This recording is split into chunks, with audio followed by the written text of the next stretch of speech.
Bonjour à tous, aujourd'hui nous allons voir comment insérer des pièces jointes dans notre Google Sheet de diverses manières. Je vous partage tout de suite mon écran pour que l'on regarde tout ça. Alors donc deux solutions qui s'offrent à nous, toujours la même problématique pour ceux qui n'ont pas un Google Sheet hébergé sur Google Apps for Work. Nous sommes limités à 100 MO. Évidemment, ceux qui sont dans une entreprise et qui ont Google Apps for Work n'ont pas cette limitation.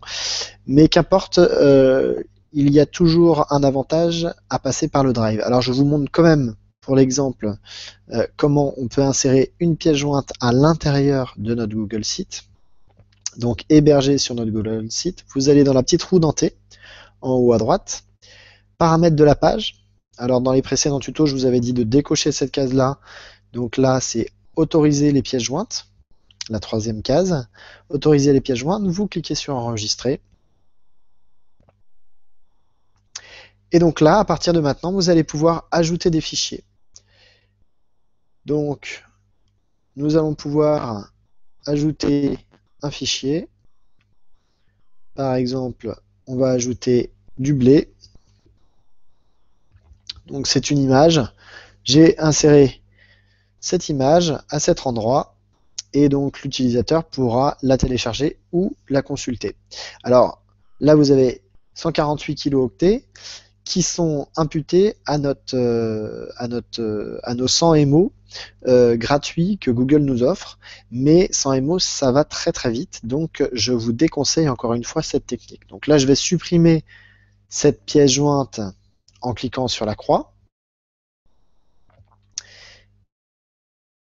et je vais aller retirer le module de pièces jointes en retournant dans les paramètres de la page et je décoche autoriser les pièces jointes. Donc vraiment à utiliser avec parcimonie si vous devez le faire, vraiment obligatoirement. Mais là, je vais vous montrer une autre solution qui est, je pense, bien plus performante et qui vous permet également d'indexer quand même un certain nombre de mots-clés dans votre moteur de recherche, malgré le fait que ça soit des documents qui soient sur Google Drive. Donc, je clique sur le petit crayon pour éditer ma page.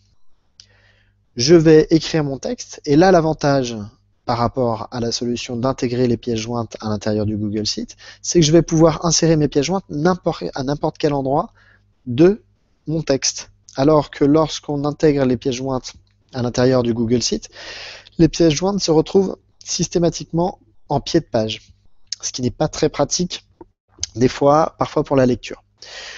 Donc, pour insérer une pièce jointe, donc j'écris mon blabla habituel, je peux en écrire avant, je peux en écrire après. Et je vais vouloir insérer mon document texte, mon document test.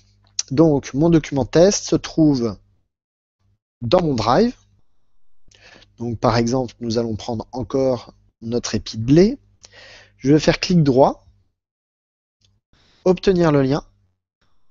Et là, vous avez votre lien, votre URL que vous allez faire copier-coller, donc CTRL-C. Vous allez retourner sur votre site et vous allez insérer à la suite de votre document test votre URL. Alors évidemment, si j'enregistre là, mon URL n'est pas cliquable, puisque je ne lui ai pas dit d'être cliquable. Donc je vois bien mon URL, mais elle n'est pas cliquable. Pour la rendre cliquable, vous retournez dans le mode édition, vous allez sélectionner votre URL et vous avez le petit bouton ici, la petite chaîne qui permet d'insérer un lien. Donc vous avez soit cette solution, soit sinon insertion, insérer un lien. Et donc là on voit que mon lien a été inséré, puisque quand je glisse le curseur dessus, je vois bien qu'il se transforme en lien cliquable. Et de plus, quand je clique sur le lien, j'ai accédé au lien sur celui-ci. Donc je vais cliquer dessus pour accéder au lien. Ça m'ouvre un nouvel onglet. Et donc, je vais bien ouvrir mon épi de blé qui est en train de charger. Voilà, j'ai mon épi de blé qui vient de s'ouvrir. Donc, je vous rappelle que vous pouvez modifier l'URL de votre lien en cliquant sur votre lien. cliquez sur modifier. Et donc là, vous allez pouvoir aussi dire, au lieu de quitter le site, au lieu de supprimer le site, on va pouvoir quitter le site en créant une nouvelle fenêtre qui va s'ouvrir à côté. Et je vais aussi vouloir faire un truc un peu plus sexy, puisque l'URL, c'est pas très joli sur un site. Et donc, je vais mettre, par exemple, le mot afficher pour dire, voilà, c'est une manière de dire à l'internaute, à l'utilisateur, d'afficher le document qui a été prénommé juste avant. Donc là, l'utilisateur comprend bien qu'il y a le document test et qu'il a la possibilité de l'afficher avec son curseur en cliquant dessus. Donc si je fais enregistrer, donc je suis sorti du mode édition, je peux faire cliquer sur afficher et là j'ouvre un nouvel onglet puisque j'ai demandé qu'il ouvre un nouvel onglet et donc j'ai mon épi de blé qui va apparaître encore une fois ici, et voilà, j'ai mon épi de blé qui s'ouvre. Alors vous pourriez être amené à vouloir cliquer sur afficher pour avoir une prévisualisation, mais vous pourriez aussi avoir des documents que vous souhaitez télécharger, en tout cas vous souhaiteriez que votre utilisateur télécharge directement. Et donc là je vais vous donner une petite technique qui a été un peu détournée de l'utilisation du Google Drive. En fait, quand vous avez eu votre lien pour afficher le document, donc on va le reprendre. Hop, voilà. On va décortiquer cette URL. Qu'est-ce que ça veut dire? Et donc là, on va regarder HTTPS, parce qu'on est sur quelque chose de sécurisé, notre Google Drive, le drive google.com, open pour ouvrir, point d'interrogation pour demander quelle est l'idée du document. L'idée, c'est l'identité du document, le code, et ça, juste après le égal, c'est l'identité de notre document. Et donc là, on a bien toute l'identité de notre document. Ça, c'est juste la phrase qui permet de dire où est-ce qu'on va le chercher et qu'est-ce qu'on va faire. Donc ça, c'est pour l'afficher. Donc, afficher, c'est ça. Pour télécharger, eh bien, on va changer la phrase avant l'idée. Et donc, on va retrouver la même chose qu'ici. Donc, je copie la même chose. Alors ici, j'ai ma petite ligne mémoire, parce que évidemment, je ne me rappelle pas forcément de tout. Donc, il y a UC, point d'interrogation, export.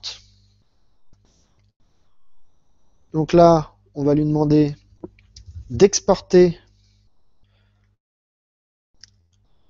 le document en téléchargement. Voilà.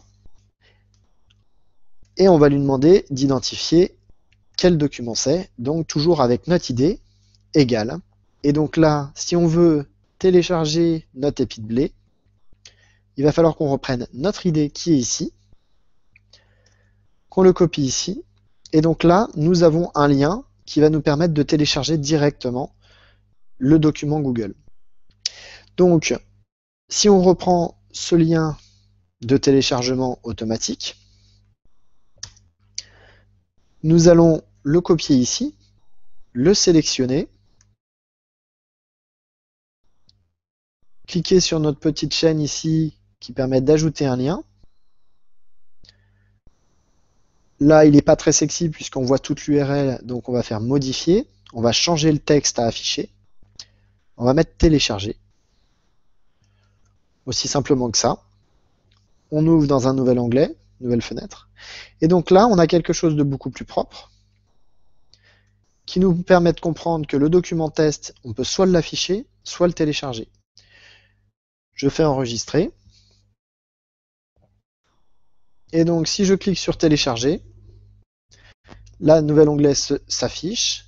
Et voilà, mon document est téléchargé. Alors là, vous ne le voyez peut-être pas à l'écran, mais il a réussi à être téléchargé. Et donc, il se retrouve maintenant dans mes pièces jointes.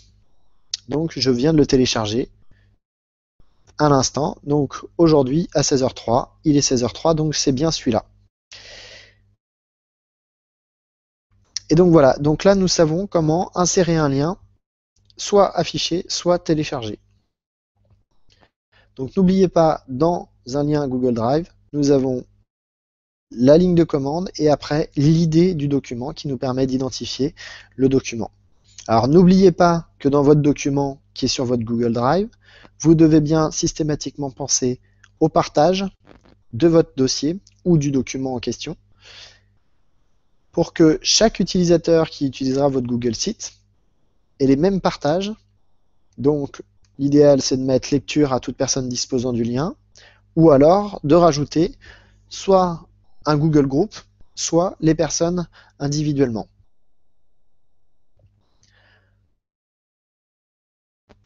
Donc voilà, on sait maintenant insérer un document en téléchargement sur notre site pour que ça soit ergonomique et que l'utilisateur puisse retrouver ses documents. Toute la partie texte qui se trouve ici sera assez facilement identifiable par le moteur de recherche et donc votre utilisateur pourra également utiliser le moteur de recherche pour retrouver son document. Voilà, on en a fini pour cette formation autour du téléchargement de pièces jointes sur un Google Site. Je vous souhaite une bonne journée et à bientôt.